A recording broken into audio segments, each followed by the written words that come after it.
Hello students, welcome to MS Bioguide. আজকে আমাদের আলোচনার বিষয় হচ্ছে নিট 2021-এর যে কোয়েশ্চেনটা এসেছে সেই কোয়েশ্চেনের আনসারগুলো আমরা করে নেব। তো আমার কাছে যে সিরিজটা রয়েছে বুকলেট সিরিজ P2 আমার কাছে আছে এবং এটা ইংলিশে রয়েছে পেপারটা। তো বেঙ্গলি মিডিয়াম স্টুডেন্টস যারা রয়েছে তাদেরও কোনো অসুবিধা হবে না, পুরোপুরি আমরা বাংলায় এটাকে এক্সপ্লেন করে নেব কোন আনসারটা হবে কোন আনসারটা হবে না। অর্থাৎ আনসার যেটা হবে সেটা তো আমরা জানবোই, আর বাকিগুলো কেন হবে না সেগুলো আমরা কিন্তু এক্সপ্লেন করে নেব বাংলাতে। এবং এটা হচ্ছে যারা নিট অ্যাসপাইরেন্টস যারা রয়েছে, যারা নতুন ভাবে যারা নিট এক্সামিনেশন যারা দিতে চাইছো, নিট 2022 যারা দিতে চাইছো তাদেরও সুবিধা হবে, তারা বুঝতে পারবে যে কোয়েশ্চেনের লেভেলটা কী হতে পারে নিট এক্সামিনেশনে। এবং যারা দিয়ে দিয়েছো অলরেডি নিট এক্সামিনেশন তারা নিজেদের কোয়েশ্চেনগুলোকে ইভ্যালুয়েট করতে পারবে এবং নিজেদের পজিশন তারা কিন্তু জানতে পারবে। তো চলো আমরা শুরু করি। আজকের যেটা পোর্শন সেটা হচ্ছে জুলজি পোর্শন, যেটা হচ্ছে সেকশন এ থেকে, যেখানে 35টা কোয়েশ্চেনই করতে হয়। যারা নিট এক্সামিনেশন দিয়েছো তারা জানো। তো তো ভিডিও শুরু করার আগে একটা কথা বলে রাখি, যদি আমার ভিডিও ভালো লাগে অবশ্যই একটা লাইক করবে এবং যদি নতুন থাকো আমার চ্যানেলে তাহলে আমার চ্যানেলকে সাবস্ক্রাইব করে পাশে থাকা বেল আইকনটা প্রেস করে নোটিফিকেশন অল করবে, যাতে করে আমার ভিডিও নোটিফিকেশন তোমাদের কাছে সহজেই পৌঁছে যায়। তো চলো আমরা শুরু করি কোয়েশ্চেন আনসার। প্রথম যে কোয়েশ্চেনটা রয়েছে সেটা হচ্ছে 151 নম্বর কোয়েশ্চেন থেকে আমরা শুরু করছি, জুলজি পোর্শন থেকে শুরু করছি। প্রথম যে কোয়েশ্চেনটা রয়েছে সেটা হচ্ছে ম্যাচ করতে দিয়েছে লিস্ট টু ম্যাচ, যেটা হচ্ছে কতগুলো অর্গ্যানিজমের নাম দেওয়া রয়েছে এবং তারা কী ধরনের অ্যাসিড তৈরি করে সেটা দেওয়া রয়েছে। তো প্রথমে এর যেটা রয়েছে সেটা হচ্ছে অ্যাসপারজিলাস নাইজের। অ্যাসপারজিলাস নাইজের এটা হচ্ছে একটা ছত্রাক অর্থাৎ ফাঙ্গাস। এটা কী ধরনের অ্যাসিড তৈরি করে? অ্যাসপারজিলাস নাইজের তৈরি করে সাইট্রিক অ্যাসিড। অ্যাসিটোব্যাক্টার অ্যাসিটি, এটা হচ্ছে একটা ব্যাকটেরিয়া। অ্যাসিটোব্যাক্টার অ্যাসিটি তৈরি করে অ্যাসিটিক অ্যাসিড। এবং ক্লস্ট্রিডিয়াম বিউটেরিকাম এটাও একটা ব্যাকটেরিয়া। ক্লস্ট্রিডিয়াম বিউটেরিকাম তৈরি করে বিউটেরিক অ্যাসিড। আর ল্যাক্টোব্যাসিলাস এটা তৈরি করে ল্যাকটিক অ্যাসিড। তাহলে এর যে আনসারটা হবে, এর আনসারটা কোন অপশানটা হবে? 1 থেকে 4-এর মধ্যে কোন অপশানটা হবে? তাহলে আমাদের এক্সপ্লানেশন অনুসারে এর যে আনসারটা হবে সেটা হবে আনসার নাম্বার 2। এর আনসারটা হবে আনসার নাম্বার 2। পরের কোয়েশ্চেনে আমরা চলে যাব।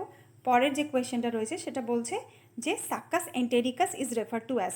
তো সাক্কাস এন্টেরিকাস, যারা বেঙ্গলি মিডিয়াম স্টুডেন্টস রয়েছে তারা হয়তো অনেক হয়তো বুঝতে একটু অসুবিধা হবে, কিন্তু কোনো সেরকম বিশাল কিছু অসুবিধার কোনো কারণ নেই। এই সাক্কাস এন্টেরিকাস এই কথাটা কিন্তু বাংলায় যদি তোমরা দাও, পরীক্ষা যদি তোমরা বাংলাতেও দাও, তাহলে কিন্তু এই ওয়ার্ডটাই কিন্তু ইউজ করা হবে, বাকি কথাটা হয়তো বেঙ্গলিতে থাকবে। তো তোমাদেরকে কিন্তু ইংলিশ টার্মিনোলজি অবশ্যই কিন্তু তোমাদেরকে শিখতে হবে, অর্থাৎ বাংলার সাথে সাথে ইংলিশটাও কিন্তু তোমাদেরকে পড়তে হবে। তো সাক্কাস এন্টেরিকাস ইজ রেফার টু অ্যাজ, অর্থাৎ সাক্কাস এন্টেরিকাস কোন কোন কোন জায়গাটাকে বলা হচ্ছে সাক্কাস এন্টেরিকাস। তো কোন জিনিসটাকে সাক্কাস এন্টেরিকাস বলা হচ্ছে? তো এখানে 4টে অপশন রয়েছে। প্রথমে রয়েছে চাইম বা কাইম, যেটা খুশি তোমরা বলতে পারো, প্যানক্রিয়াটিক জুস, ইন্টেস্টিনাল জুস এবং গ্যাস্ট্রিক জুস। তো এই যে ইন্টেস্টিনাল জুসকে বলা হচ্ছে, এটা হচ্ছে ইন্টেস্টিনাল জুস, এটা হবে আনসার অপশন নাম্বার 3। এটা হবে আনসার। ইন্টেস্টিনাল জুসকেই বলা হচ্ছে succus entericus. Succus entericus refer to as intestinal juice. পরের কোয়েশ্চেনে আমরা চলে যাব। পরের যে কোয়েশ্চেন সেটা হচ্ছে কি, receptor for sperm binding in mammals are present on. তাহলে স্পার্ম বাইন্ডিংয়ের জন্য, অর্থাৎ শুক্রাণু যখন ডিম্বাণুর সাথে মিলিত হওয়ার আগে স্পার্ম যে বাইন্ড হয়, ডিম্বাণুর গাত্রে যে বাইন্ড হয়, সেটা কোথায় বাইন্ড হয়? এখানে যে অপশানগুলো রয়েছে সেগুলো হচ্ছে কি, জোনা পেলুসিডা, করোনা রেডিয়েটা, ভাইটালাইন মেমব্রেন, পেরি ভাইটালাইন স্পেস। তো এগুলো হচ্ছে কি ডিম্বাণুর বিভিন্ন অংশ, ডিম্বাণুর বিভিন্ন কাভারিং। এই জোনা পেলুসিডা, করোনা রেডিয়েটা এগুলো ডিম্বাণুরই বিভিন্ন অংশ। তো এই কোন অংশের সাথে স্পার্মটা বাইন্ড হচ্ছে, অর্থাৎ স্পার্মটা যুক্ত হচ্ছে, সেটা হবে ম্যামাসদের ক্ষেত্রে। যেটা ম্যামাসদের ক্ষেত্রে সেটা হচ্ছে এখানে মেনশন করে দেওয়া রয়েছে ম্যামাসদের ক্ষেত্রে। তাহলে স্পার্ম বাইন্ডিং যে রিসেপ্টর সেটা থাকছে জোনা পেলুসিডাতে। তাহলে এটার আনসার হবে অপশন নাম্বার 1, জোনা পেলুসিডা। এটা হবে অপশন নাম্বার 1। তাহলে 153 নম্বর কোয়েশ্চেনের আনসার হলো অপশন নাম্বার 1, জোনা পেলুসিডা। এরপর আমরা চলে যাব পরের কোয়েশ্চেনে। পরের কোয়েশ্চেন রয়েছে যে the fruit fly has 8 chromosome. Fruit fly যেটা হচ্ছে ফ্রুট ফ্লাইয়ের কি হচ্ছে, এখানে 8টা ক্রোমোজোম আছে। 8টা ক্রোমোজোম যেহেতু এখানে 2n বলা হচ্ছে। আর in each cell during interphase প্রত্যেকটা কোষে ইন্টারফেজের সময় অর্থাৎ ইন্টারফেজের সময় interphase of mitosis, if the number of chromosome at G1 phase is 8, what would be the number of chromosome after S phase? তাহলে আমরা জানি যে যখন কোষ বিভাজনের আগে, যখন মাইটোসিসে প্রবেশ করার আগে কি চলে, কোষ চক্রের মধ্যে ইন্টারফেজ দশা চলে। তো ইন্টারফেজ দশারও কয়েকটা ভাগ রয়েছে, যেমন G1, S, G2 এরকম ভাগ রয়েছে। তো প্রত্যেকটা পর্যায়ের মধ্যে দিয়ে কোষ এগোতে থাকে। তো যেখানে বলছে, এখানে কি বলছে যে G1 ফেজে যদি 8টা ক্রোমোজোম থাকে, ফ্রুট ফ্লাইয়ের G1 ক্রোমোজোমে যদি 8টা ক্রোমোজোম থাকে, তাহলে এস ফেজের পরে কতগুলো ক্রোমোজোম থাকবে। তাহলে যখন ইন্টারফেজের মধ্যে আমরা কি জানি, ইন্টারফেজের মধ্যে কিন্তু কোনো ডিভিশন হয় না। ডিভিশনের আগে অর্থাৎ সেল ডিভিশন হওয়ার আগে যে প্রিপারেশনটা দরকার, সেই প্রিপারেশনটা কিন্তু এই ইন্টারফেজ দশাতে হয়ে থাকে। তাহলে এই G1, S, G2 এগুলো কি হচ্ছে, এস ফেজ, যেটাকে বলা হচ্ছে সিনথেটিক ফেজ, অর্থাৎ সিনথেটিক ফেজ না, সিনথেসিস ফেজ। সিনথেসিস ফেজের মধ্যে কি হচ্ছে, সমস্ত জিনিসগুলো ডাবল হয়ে যাচ্ছে, যেখানে ডিএনএ রেপ্লিকেশন হচ্ছে, হ্যাঁ, ক্রোমোজোমের ম্যাটেরিয়ালটা ডাবল হয়ে যাচ্ছে। তো এস ফেজের পরে যেটা হচ্ছে G2 ফেজ, সেখানে কিন্তু ক্রোমোজোমের কোনো বিভাজন হচ্ছে না। ক্রোমোজোমের যে কোনো বিভাজনই কিন্তু হচ্ছে না। বিভাজনটা কোথায় হচ্ছে, মাইটোসিসের মধ্যে গিয়ে বিভাজন হচ্ছে। তো এটা চলছে ইন্টারফেজের মধ্যে। তো এখানে কিন্তু ক্রোমোজোম 8টাই থাকবে, অর্থাৎ এস ফেজের পরে অর্থাৎ G2 ফেজেও কিন্তু ক্রোমোজোম 8টাই থাকবে। তাই এখানে অপশন নাম্বার 2, অর্থাৎ 8টাই এখানে ক্রোমোজোম থাকবে। ক্রোমোজোমের নাম্বারে কোনো পরিবর্তন হচ্ছে না, যেহেতু কোষ ইন্টারফেজের মধ্যেই থাকছে। তাহলে 154 এই কোয়েশ্চেনের আনসার হলো অপশন নাম্বার 2, ক্রোমোজোমের সংখ্যার কোনো পরিবর্তন হচ্ছে না। এরপর আমরা পরের কোয়েশ্চেনে চলে যাব। পরের কোয়েশ্চেনটা হচ্ছে, select the favourable condition required for the formation of oxyhaemoglobin at alveoli. তাহলে কী হচ্ছে, অ্যালভিওলাইয়ে কী হচ্ছে, অ্যালভিওলাইটা হচ্ছে আমাদের লাংসের মধ্যে থাকে অ্যালভিওলাই, আর অ্যালভিওলাইয়ের মধ্যে কি হয়, অক্সিজেন ব্লাডের সাথে যুক্ত হয়ে অক্সিহিমোগ্লোবিন তৈরি করে। তো এর ফেভারেবল কন্ডিশনটা কি, এর ফেভারেবল কন্ডিশনটা এখানে 4টে অপশন দেওয়া রয়েছে। এখানে কি হচ্ছে যে partial pressure, oxygen, carbon dioxide এর এবং টেম্পারেচার এর ওপর ডিপেন্ড করে এই ফেভারেবল কন্ডিশনগুলো দেওয়া রয়েছে। তো এর যে ফেভারেবল কন্ডিশনটা হবে সেটা হচ্ছে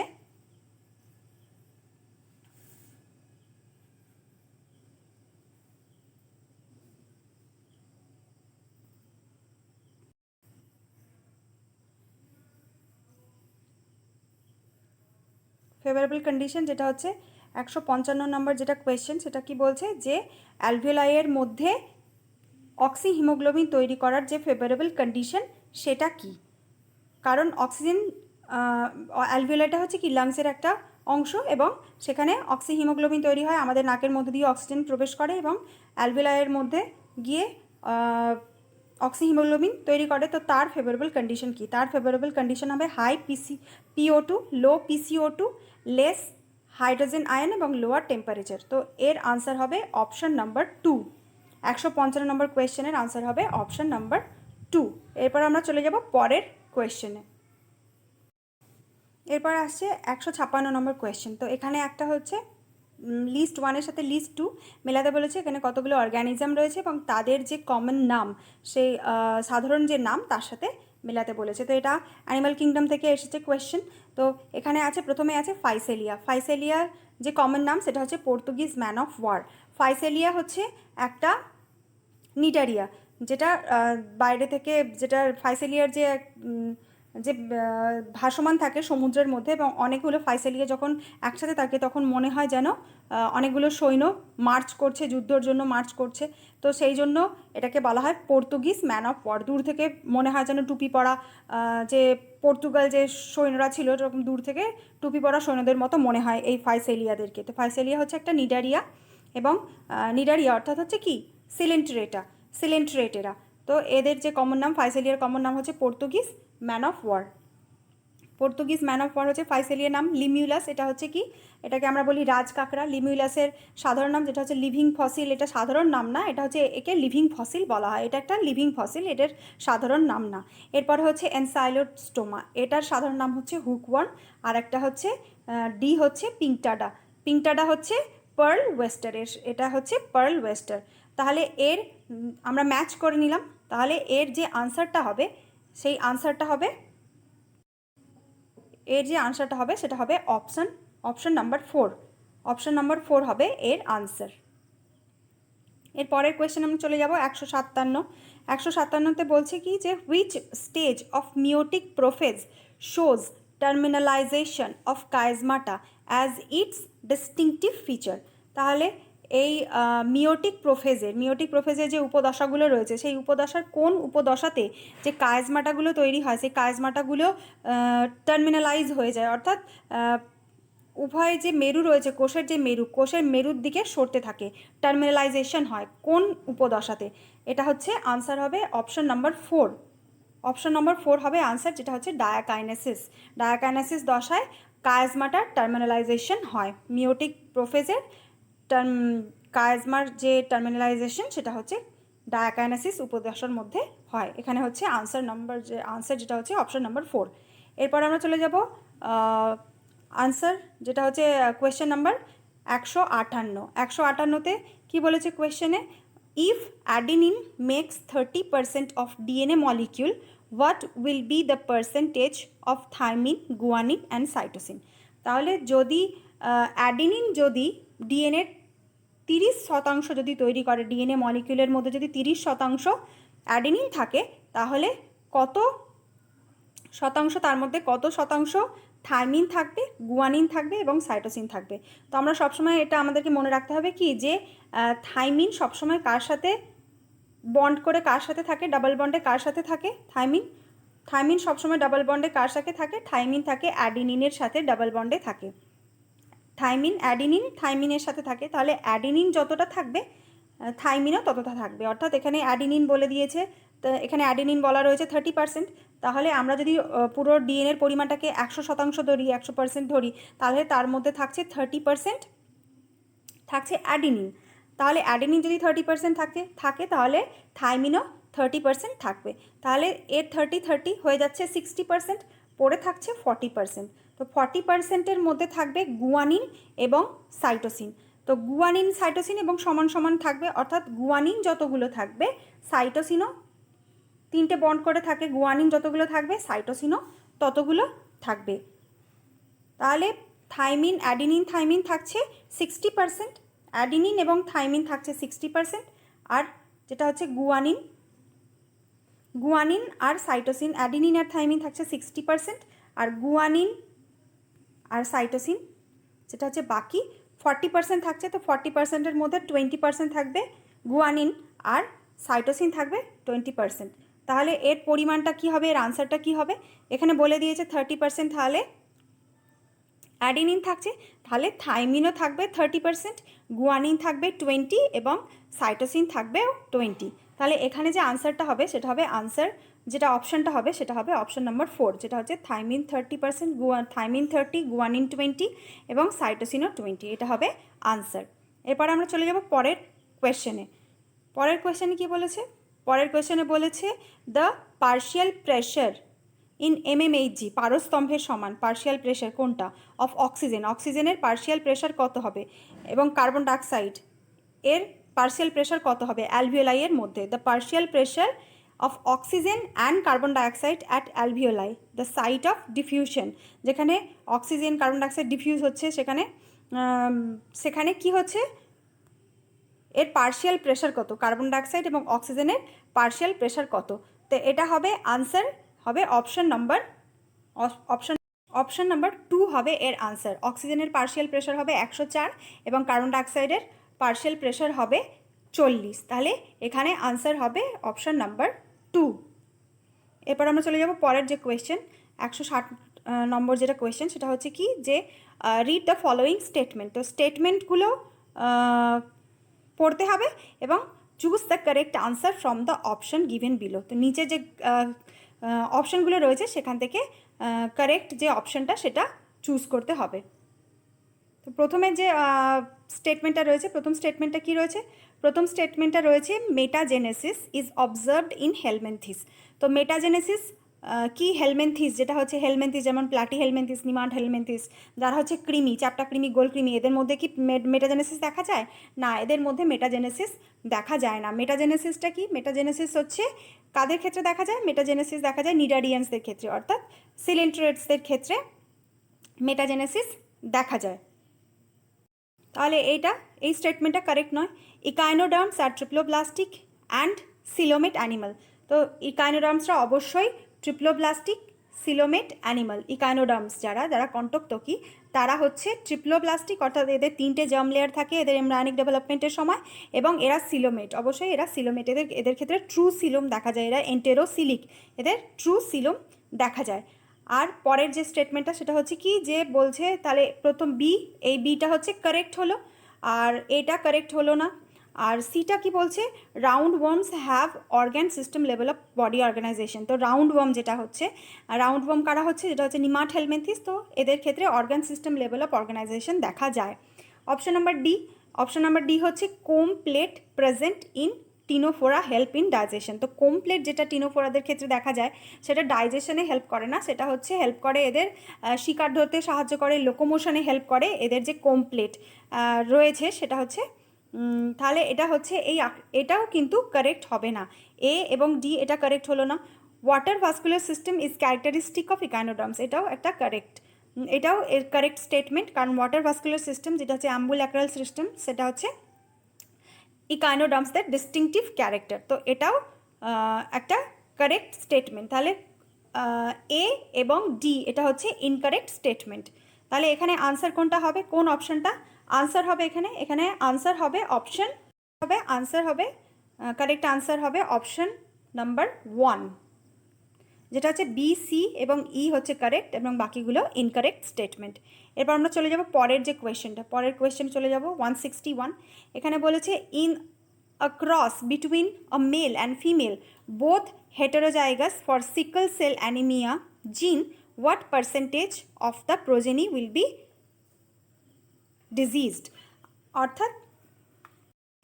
অর্থাৎ যদি মেল এবং ফিমেল সিকেল সেল জিনের জন্য যদি হেটেরোজাইগাস কন্ডিশনে থাকে, হেটেরোজাইগাস কন্ডিশন অর্থ কি, যে একটা ক্রোমোজোমে সিকেল সেলের জন্য জিন থাকবে আর একটা ক্রোমোজোমের জন্য থাকবে না, তো এটাকে বলা হচ্ছে হেটেরোজাইগাস কন্ডিশন। একটা জিনে থাকবে এবং একটা জিনে সিকেল সেল এর জিন থাকবে না, তো এটাকে বলা হচ্ছে হেটেরোজাইগাস। তো এরকম হেটেরোজাইগাস মেল ফিমেলের মধ্যে যদি ক্রস হয়, তাহলে যে প্রোজেনি উৎপন্ন হবে, অর্থাৎ যে অফস্প্রিং উৎপন্ন হবে, তাদের ডিজিজড অর্থাৎ রোগ দ্বারা আক্রান্ত হওয়ার কতটা পার্সেন্টেজ রয়েছে, সম্ভাবনা রয়েছে, সেটা হবে অপশন নাম্বার, আনসার হবে অপশন নাম্বার 2, 50% থাকছে। যদি উভয় মেল ফিমেল যদি হেটেরোজাইগাস কন্ডিশনে থাকে সিকল সেল জিনের জন্য, তাহলে 50% প্রোজেনির এই রোগ দ্বারা আক্রান্ত হওয়ার সম্ভাবনা থাকছে। এটা হলো 161 নম্বর কোয়েশ্চেন। এরপর আমরা চলে যাব পরের কোয়েশ্চেনে।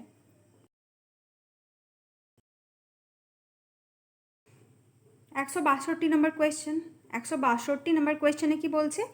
Which of the following statements wrongly represent the nature of smooth muscle? অর্থাৎ এই যে নিম্নলিখিত যে স্টেটমেন্টসগুলো রয়েছে, সেই স্টেটমেন্টসের মধ্যে কোনটা স্মুথ মাসেলের যে ক্যারেক্টার সেটাকে রংলি অর্থাৎ ভুলভাবে রিপ্রেজেন্ট করছে? তো প্রথম যেটা বলা হচ্ছে স্টেটমেন্ট, সেটা হচ্ছে কি, this muscles are present in the wall of blood vessel. তো স্মুথ মাসেল কিন্তু ব্লাড ভেসেলের ওয়ালে স্মুথ মাসেল কিন্তু থাকে, তাহলে এটা একটা কারেক্ট স্টেটমেন্ট। পরের যেটা বলা হচ্ছে this muscles have no striation, অর্থাৎ এতে কিন্তু কোনো স্ট্রাইশন থাকে না, অর্থাৎ কোনো স্ট্রাইশন অর্থাৎ স্ট্রাইপ মাসেল নয় এগুলো, এটা হচ্ছে স্মুথ মাসেল, কোনো স্ট্রাইপ এদের মধ্যে থাকে না, তাহলে এটাও একটা কারেক্ট স্টেটমেন্ট। পরেরটা বলছে দে আর ইনভলেন্টারি মাসেল। 3 নম্বর স্টেটমেন্ট, অবশ্যই এরা ইনভলেন্টারি মাসেল, অনৈচ্ছিক পেশি। স্মুথ মাসেল কি হচ্ছে? অনৈচ্ছিক পেশি হয়, তাহলে এটাও হচ্ছে কারেক্ট স্টেটমেন্ট। পরের যে 4 নম্বর স্টেটমেন্ট, সেটা কি বলছে? Communication among the cells is performed by intercalated disc। তো এইটাই হবে এর রং স্টেটমেন্ট, 4 নম্বর, এটাই হবে এদের রং স্টেটমেন্ট। এই যে ইন্টারক্যালেটেড যে ডিস্ক, সেটা কি থাকছে? সেটা হচ্ছে কি, হার্টের টিস্যুতে এটা পাওয়া যায়, তো এটা স্মুথ মাসেলের ক্যারেক্টার নয়, তো এখানে হবে অপশন নাম্বার 4 হবে। এখানে কি হবে? অপশন নাম্বার 4 হবে এটা আনসার, যেটা হচ্ছে রংলি রিপ্রেজেন্ট করছে স্মুথ মাসেলের ক্যারেক্টারকে। এরপর আমরা চলে যাব পরের যে কোয়েশ্চেন, পরের কোয়েশ্চেন 163। এখানে বলেছে which one of the following belongs to the family Muscidae. কোন, এখানে আর্থ্রোপোডের নাম দেওয়া রয়েছে। তো আর্থ্রোপোডের নাম চারটে রয়েছে কি, হাউস ফ্লাই, ফায়ারফ্লাই, গ্রাসহপার, ককরোচ। তো এখানে হবে আনসার হবে অপশন নাম্বার 1, যেটা হচ্ছে মিউসিডি ফ্যামিলি থেকে বিলং করছে। হাউস ফ্লাইয়ের যদি তোমরা বিজ্ঞানসম্মত নাম জানো অবশ্যই দেখবেই তার যে নাম থেকেই বোঝা যাচ্ছে যে কোন ফ্যামিলি থেকে কিন্তু বিলং করছে। তো নাম তোমরা অবশ্যই যখন এনসিইআরটি বইয়ে পড়বে সেখানে দেখবে অবশ্যই যেখানে এক্সাম্পলের ওপর গুরুত্ব দেওয়া হয়েছে, এক্সাম্পলের বিজ্ঞানসম্মত নাম, এক্সাম্পলের যে সাধারণ নাম সেটার ওপর গুরুত্ব দেওয়া রয়েছে। তো সেইখান থেকেও কিন্তু অনেকটা আনসার করা যায়। আমরা যখন এনসিইআরটিতে কিন্তু কোনো ক্লাসিফিকেশান দেওয়া নেই, কিন্তু এখানে দেখা যাচ্ছে যে ফ্যামিলি থেকে কোয়েশ্চেন এসেছে, কিন্তু এনসিইআরটি বইয়ে কোথাও কিন্তু ফ্যামিলির কোথাও কিন্তু উল্লেখ কিন্তু আমরা পাই না, সাধারণভাবে কিন্তু পাই না যখন এক্সাম্পলগুলো এনসিইআরটি বইতে দেওয়া থাকে। তো এখানে আমরা দেখতে পাচ্ছি যে ফ্যামিলি থেকে কোয়েশ্চেন এসেছে। তো পরের যে কোয়েশ্চেন, তাহলে এখানে অপশন হলো অপশন নম্বর এখানে কি হলো, আনসার হলো হাউস ফ্লাই, অপশন নম্বর 1 হলো এর আনসার। পরেরটা হচ্ছে 164, যেটা হচ্ছে during the process of gene amplification using PCR, if very high temperature is not maintained in the beginning, then which of the following step of PCR will be affected first? তাহলে কোন polymerase chain রিয়াকশনের সময়, polymerase chain রিয়াকশনের সময় যদি very high temperature যদি maintain না করা হয়, শুরু থেকে যদি ভেরি হাই টেম্পারেচার যদি মেনটেন না করা হয়, তাহলে পলিমারেজ চেন রিয়াকশনের ক্ষেত্রে কোন বিষয়টা বাধাপ্রাপ্ত হবে? পলিমারেজ চেন রিয়াকশনের জন্য কি হয়, ডিএনএকে ডিন্যাচুর করতে হয়, ডিএনএ যে জট থাকে সেটাকে খুলতে হয়। তো সেজন্য এখানে যে 4 নম্বর রয়েছে ডিন্যাচুরেশন, ডিন্যাচুরেশন এই পদ্ধতিটাই কিন্তু এফেক্ট হবে। তাহলে এখানে আনসার হবে অপশন নাম্বার 4, এখানে হবে আনসার 164-এর আনসার হবে অপশন নাম্বার 4।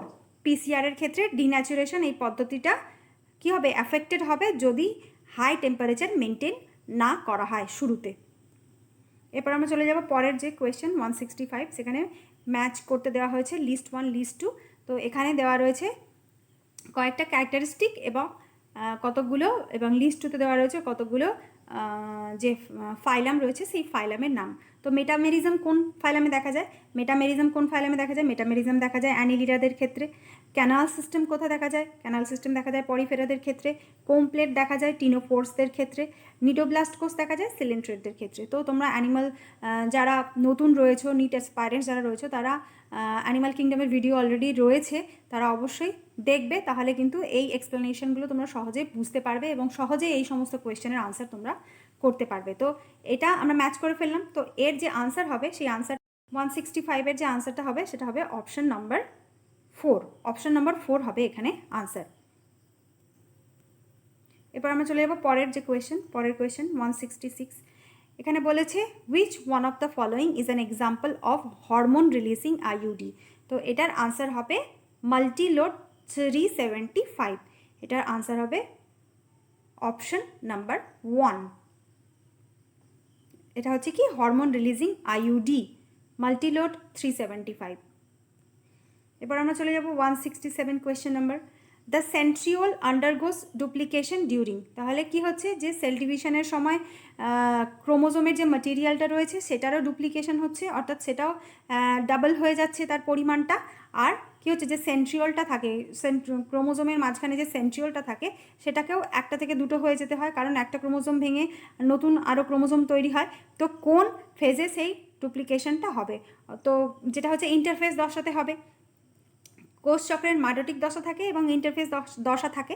তো ইন্টারফেস দশার যে সিনথেসিস ফেজ, যেটা এস ফেজ, সেই এস ফেজের মধ্যেই কী হবে, ডুপ্লিকেশনটা হবে। সেন্ট্রিওলের যে ডুপ্লিকেশন সেটা হবে এস ফেজের মধ্যে। তাহলে এখানে অপশানটা হবে আনসার, যেটা হবে সেটা হবে অপশন হবে সেটা হবে আনসার, যেটা অপশন নাম্বার 2, এস ফেজের মধ্যে ডুপ্লিকেশন হয়। সেন্ট্রিওলেরও ডুপ্লিকেশন হবে এবং ক্রোমোজোমের যে ম্যাটেরিয়ালটা রয়েছে সেটারও ডুপ্লিকেশন হবে এই সিনথেসিস ফেজে। পরের যে কোয়েশ্চেন সেটা হচ্ছে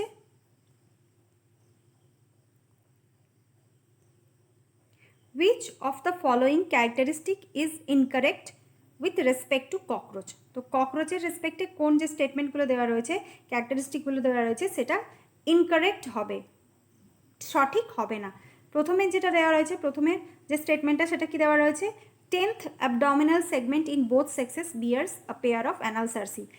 তো মেল ফিমেল উভয় ককরোচের ক্ষেত্রে কিন্তু অ্যানাল সার্সি থাকছে, তাহলে এটা হবে কারেক্ট, এটা correct statement. A ring of gastric caeca is present at the junction of midgut and hindgut. তো মিডগাট এবং হাইন্ডগাটের যে সংযোগস্থলে সেখানে একটা গ্যাস্ট্রিক সিকা থাকে, এটাও একটা কারেক্ট স্টেটমেন্ট।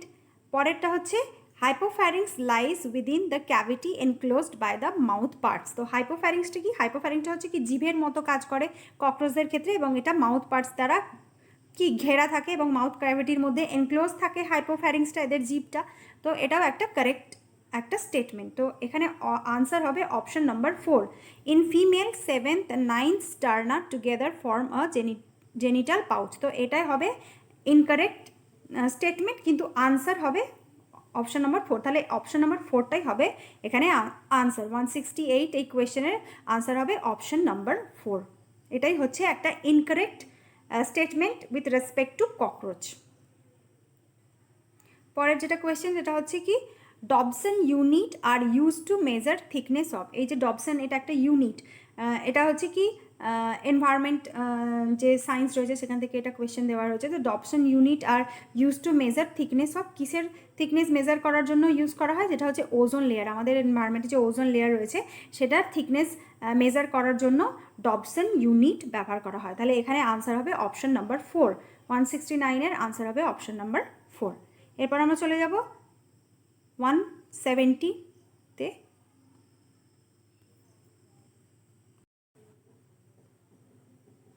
170 নম্বর কোয়েশ্চেনে কি আছে, 170 নম্বর কোয়েশ্চেনে আছে যেটা venereal disease. Venereal disease can spread through. Venereal disease এটা হচ্ছে এক ধরনের এসটিডি। ভেনেরাল ডিজিজ কি হচ্ছে, এসটিডি। ভেনেরাল ডিজিজ কিসের মাধ্যমে স্প্রেড হচ্ছে, এখানে হবে আনসার হবে যেটা সেটা হবে অপশন নাম্বার, এখানে কি কি আছে, using sterile needle, transfusion of blood from infected person, infected mother to foetus, kissing inheritance. তো এখানে 5টা অপশন দেওয়া রয়েছে। তো এখানে আনসার কি হবে, এখানে আনসার হবে অপশন নাম্বার,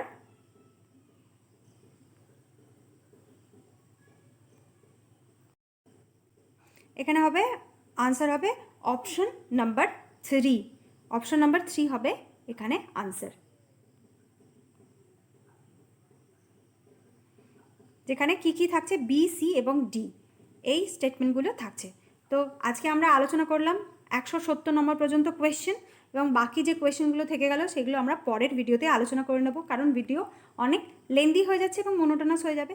তো আমার ভিডিও যদি ভালো লাগে অবশ্যই তোমরা লাইক করবে এবং বন্ধুদের মধ্যে শেয়ার করবে, কমেন্ট করে জানাবে কেমন লাগলো ভিডিও, এবং যদি আমার চ্যানেলে নতুন থাকো অবশ্যই আমার চ্যানেলকে সাবস্ক্রাইব করবে। Thank you.